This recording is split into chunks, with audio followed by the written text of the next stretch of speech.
Let's continue with trigonometric ratios for any angle. The first one is about positive and negative angle. This is your x-axis.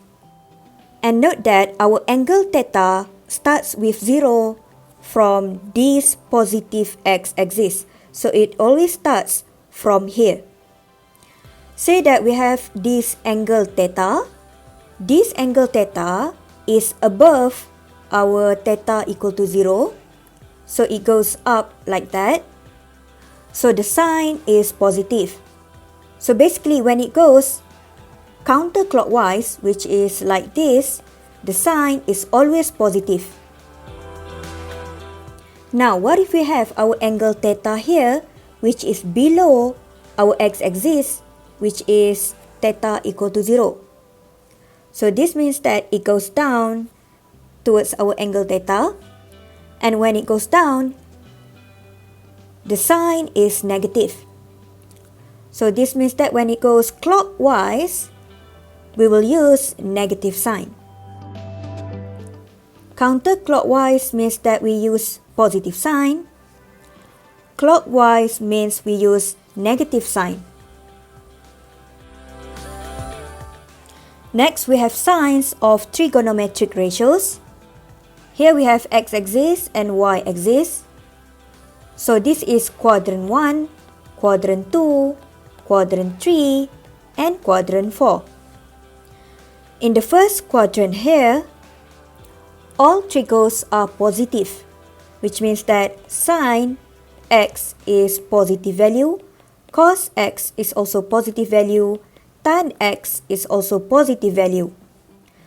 In the second quadrant, only sin is positive.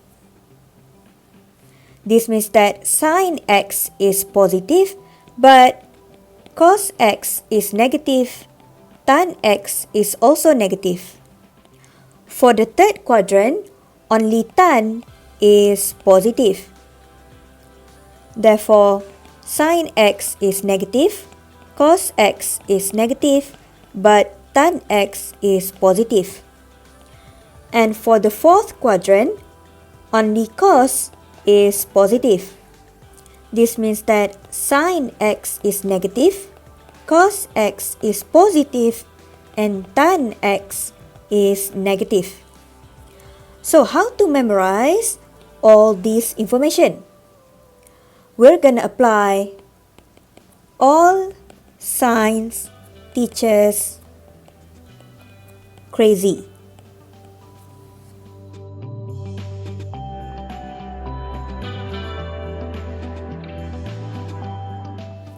So it comes from different alphabet.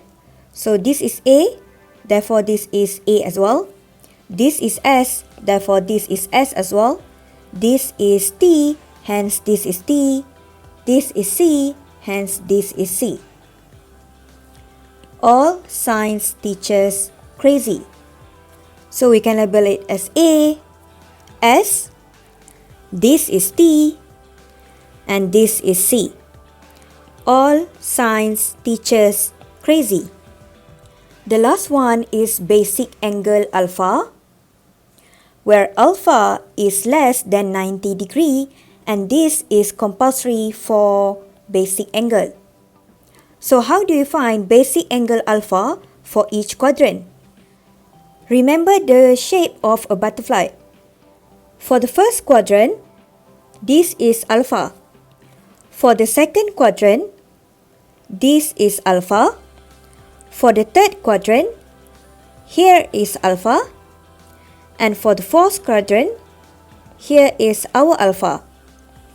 And hence you can see that the shape of the basic angle alpha looks like a butterfly, which is this one. Now what if you have sin negative alpha, cos negative alpha, and tan negative alpha?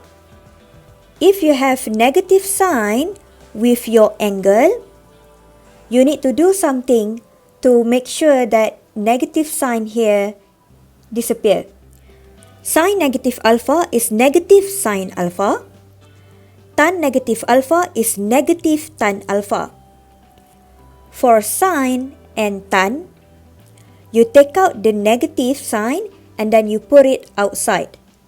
So negative sign disappears from the angle. That's how you get negative sine alpha and negative tan alpha. What about cos negative alpha? For cos, you can just ignore negative sign. Therefore, it is equal to cos alpha. Only cos alpha is different from sine and tan.